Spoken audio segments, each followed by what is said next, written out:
اور ایک جگہ پر حضرت علی رضی اللہ تعالیٰ عنہ کی فوج اور ان سے ٹکراؤ ہوا, اس میں بھی جنگ ہوئی, لیکن دو صحابہ کو حکم بنایا گیا, ایک حضرت عمر بن عاص اور ایک حضرت ابو موسیٰ اشعری. حضرت ابو موسیٰ اشعری حضرت علی کی طرف سے تھے, حضرت عمر بن عاص امیر معاویہ کی طرف سے تھے. سارے دونوں جماعتوں نے ان دونوں کو حکم بنایا اور کہا یہ جو فیصلہ کریں گے اس پر دونوں جماعتیں راضی ہوں گی. حضرت عمر بن عاص اور حضرت ابو موسیٰ اشعری نے دونوں نے آپس میں بات چیت کر کے ایک صلح نامہ بنایا, ایگریمنٹ بنایا, کیا کیا ہوگا آگے, کس کس طرح سے معاملات طے کیے جائیں گے.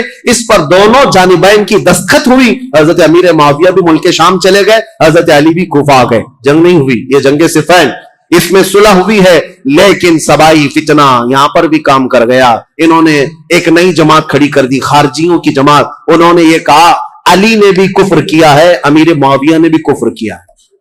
دونوں کے بارے میں کہا, کیوں؟ کہا دونوں نے حکم بنایا, اپنا فیصل بنایا, اور حکم صرف اللہ ہے, حکم صرف اللہ ہے. لا حکم الا للہ آیت پڑھتے تھے اور کہتے تھے قرآن میں تو ہے اللہ ہی حکم ہے, اللہ کے علاوہ کوئی حکم نہیں. حضرت علی نے اس کے متعلق یہ فرمایا تھا, کلمۃ حق ارید بہا الباطل, کلمہ تو حق ہے جو کہہ رہے ہیں, لیکن اس سے معنی باطل مراد لے رہے ہیں. جیسے آج بھی بہت ساری جماعتیں ہیں آیتوں کو کس پر فٹ کر دیتے ہیں, مشرکین پر اتری ہوئی, مشرکین کے لیے اتری ہوئی آیتیں وہ مومنین پر فٹ کر دیتے ہیں.